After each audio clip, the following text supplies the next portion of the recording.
இந்த ஆளுநர் ரவி அவர்கள் ஹேட்ரிக் சொல்லுவாங்கல்ல, இது 3வது ஆண்டு ஹேட்ரிக் அடிச்சிருக்காரு. அது எதுல? இந்த பிள்ளைங்க எல்லாம் பரீட்சைக்கு போகும். பரீட்சைக்கு போயிட்டு படிக்காதுங்க. படிக்காம போயிட்டு டீச்சர் கிட்ட இல்லைன்னா அம்மாட்ட ஏதாவது ஒரு கதை சொல்லுங்க. சுண்டு விரல்ல வலிக்குது, வயிறு சரியில்லை,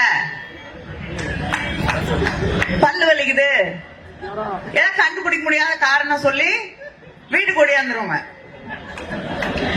அததான்